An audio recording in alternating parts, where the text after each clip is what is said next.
Bonjour à tous. Aujourd'hui, nous allons vous présenter une nouvelle séance de soutien et de remédiation. Nous allons voir ensemble l'expression des sentiments.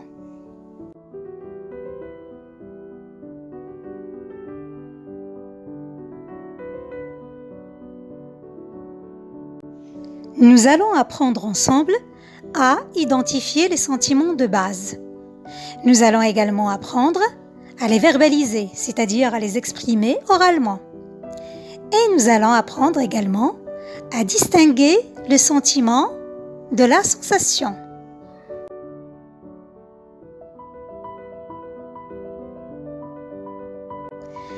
Qu'est-ce qu'un sentiment ou une émotion ? C'est un état affectif, c'est-à-dire qu'il y a une relation avec notre âme, notre ressenti.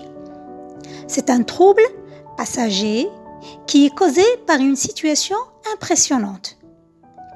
Ce sentiment peut être positif ou négatif, c'est-à-dire agréable ou désagréable.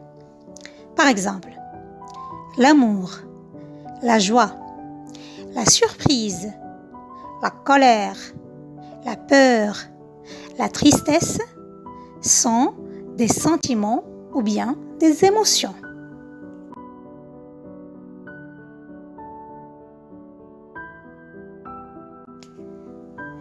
Les émotions sont positives, c'est-à-dire agréables.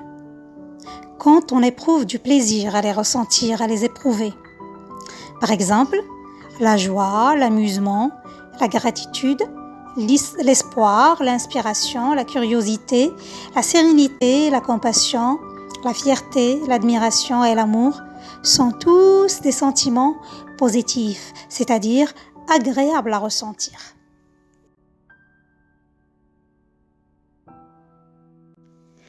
Les émotions peuvent également être négatives, c'est-à-dire désagréables.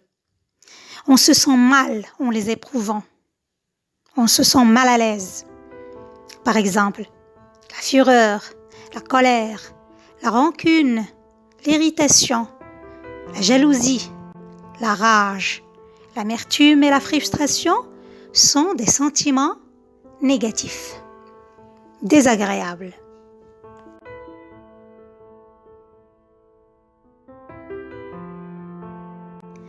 On peut exprimer les sentiments en utilisant des noms.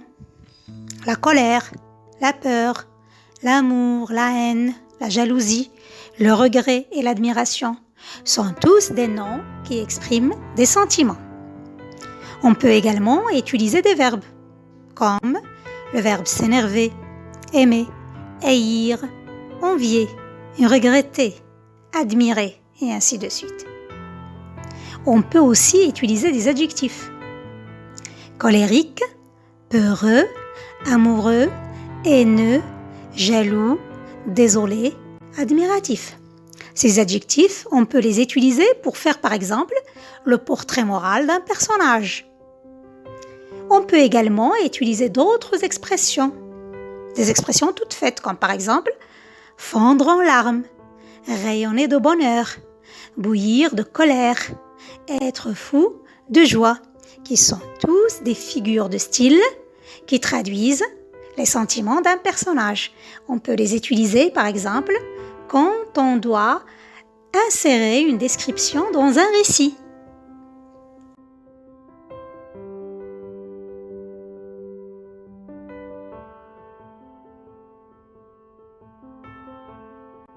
Regardons ensemble ce premier exemple.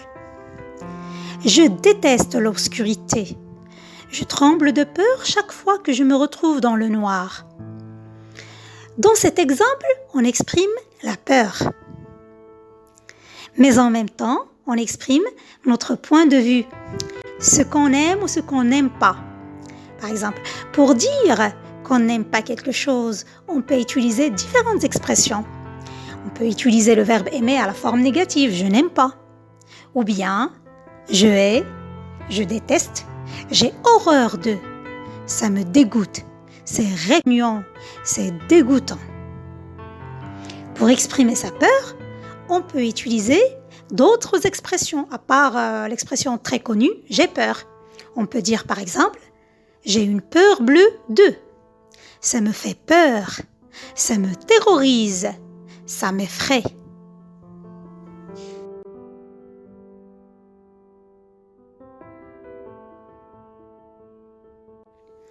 Observons maintenant cette phrase.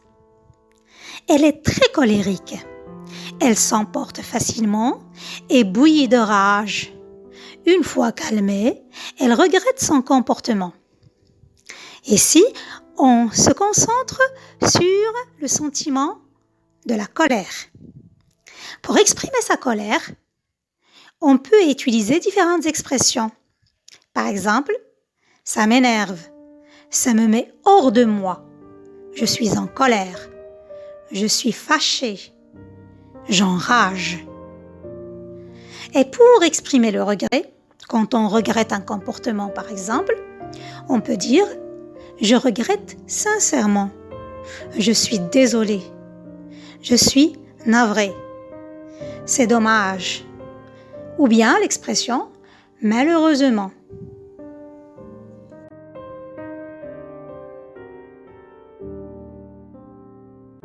Regardons ensemble ce troisième exemple. Elle a réussi. Elle est tellement heureuse. Je suis contente pour elle. Ici, on exprime le sentiment de la joie. Pour exprimer la joie, on peut dire « Je suis content, je suis heureux, je suis ravi ». On peut utiliser d'autres expressions comme « Quelle merveilleuse nouvelle !» J'étais aux anges. Comme on peut dire « Elle était aux anges » à la troisième personne. Elle saute de joie. Un large sourire se dessine sur son visage. Elle pleure de joie. Et comme vous pouvez le constater, toutes ces expressions, on peut les utiliser pour faire la description d'un personnage, surtout quand on raconte, quand on doit insérer ou bien mettre une petite description d'un personnage à l'intérieur d'un récit.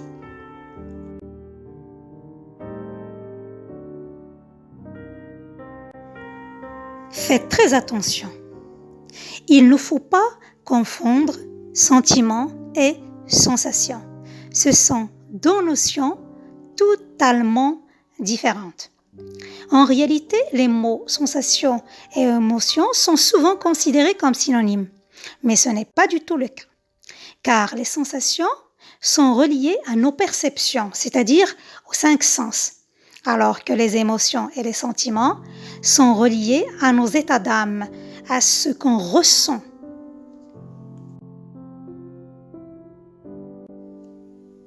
Qu'est-ce qu'une sensation?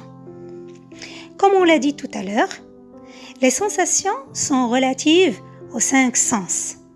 À l'ouïe, au toucher, à l'odorat, au goût et à la vue.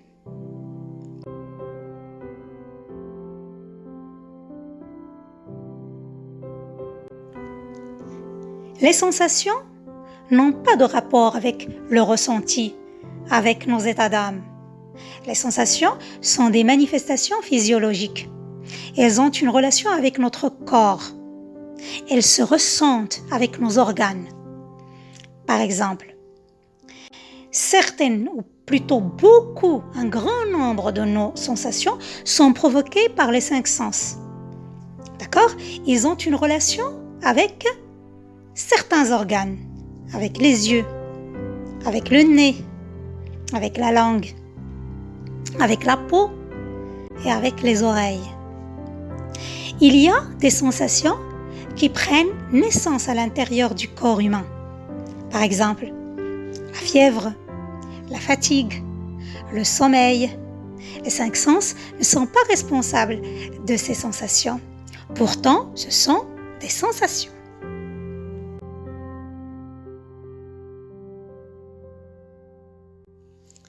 Une sensation peut exprimer un besoin. On emploie alors le verbe avoir plus un nom. Exemple, j'ai faim.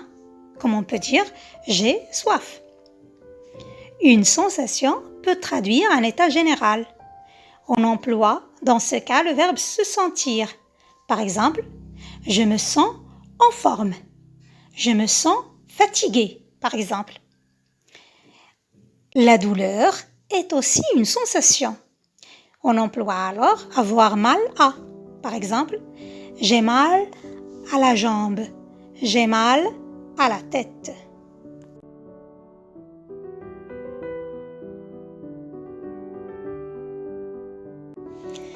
On va voir à présent la relation des 5 sens avec les sensations. Donc, comme on l'a dit tout à l'heure, nous avons le sens qui est la vue. L'organe qui est responsable de la vue, c'est l'œil. Et l'action qui est traduite par cet organe, c'est voir, regarder. Pour le goût, l'organe qui est responsable de cette sensation, c'est la langue. Et on peut utiliser des verbes comme goûter et déguster pour exprimer cette sensation. Le toucher est une sensation. C'est la peau qui est responsable de cette sensation. Ce n'est pas seulement la main, mais toute la peau du corps. On peut utiliser des verbes comme toucher, par exemple. L'ouïe est la 4e sensation. Elle est provoquée par un organe qui est l'oreille. On peut utiliser des verbes comme entendre, écouter pour exprimer cette sensation. Et enfin, nous avons l'odorat. Et c'est le nez qui est responsable de cette sensation. On peut utiliser le verbe sentir, par exemple, pour l'exprimer. On peut avoir aussi des noms et des adjectifs pour exprimer des sensations. Par exemple, pour la vue, nous avons la couleur, la clarté, la lumière, l'image, des adjectifs comme blanc, rond, clair. Pour le goût, nous avons des noms comme saveur, délice, sucre, épice et des adjectifs comme salé, délicieux, sucré. Pour le toucher, nous avons des noms comme douceur, chaleur, rugosité et nous avons des adjectifs comme par exemple doux, lisse, chaud. Pour l'ouïe, nous avons des noms comme musique, bruit, mélodie, chanson et des adjectifs comme mélodieux, strident.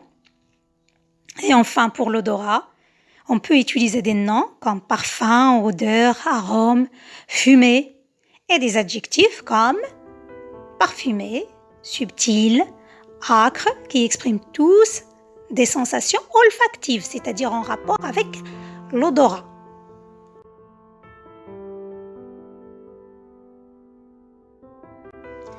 Maintenant que nous avons fini d'expliquer ce qu'est un sentiment et une sensation, on va passer à quelques exercices. Exercice numéro 1. Nous allons classer correctement les mots de la liste dans le tableau. Alors, nous avons une petite introduction, un petit rappel sur les sentiments. Les sentiments se placent plutôt dans la tête ou le cœur, alors que les sensations viennent des autres organes. La différence n'est pas toujours facile à faire et c'est vrai. On arrive difficilement à les distinguer. On va essayer de classer les mots dans le tableau. Alors les mots sont la fatigue, la faim, l'horreur, l'étonnement, le sommeil, l'amitié, la soif, l'excitation, l'énervement, la colère, la mélancolie, l'épuisement, la honte, le froid et la jalousie.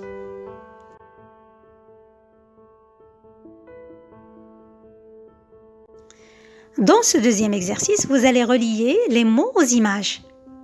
Nous avons des images qui expriment toutes des sentiments ou bien des sensations.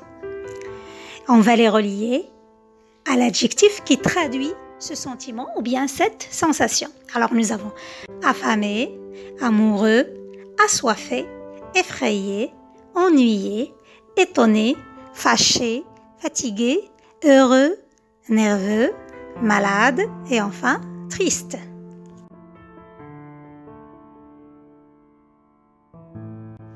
Exercice numéro 3.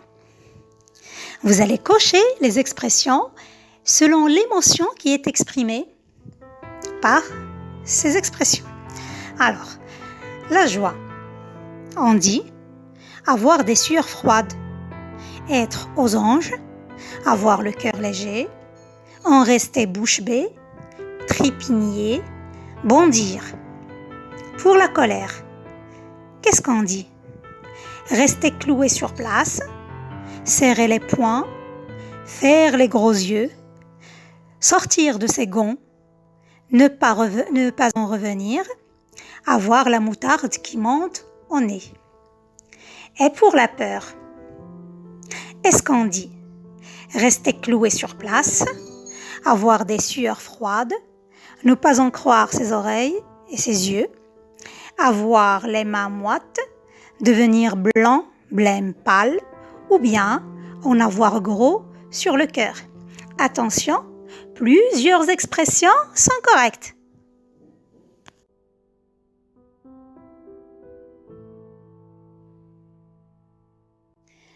Un dernier exercice, l'exercice numéro 4. Trouve de quel sentiment il s'agit dans chaque phrase.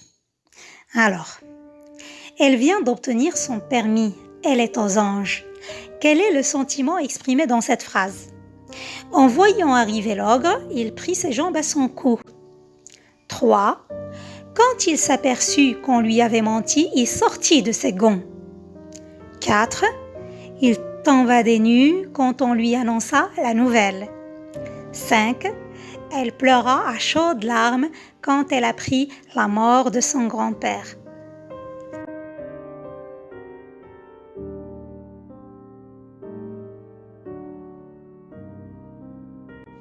Maintenant, on va corriger les exercices. Alors, exercice 1. Les sentiments sont dans la colonne de gauche et les sensations dans la colonne de droite. Exercice numéro 2. On a relié chaque image à l'adjectif qu'il a traduit. Exercice numéro 3. Vous avez les différentes expressions qui traduisent chaque sentiment, la joie, la colère et la peur. Et enfin, dans l'exercice numéro 4, la première phrase exprime la joie, la deuxième la peur, la troisième la colère, la quatrième l'étonnement ou bien la surprise, et enfin, la cinquième exprime la tristesse.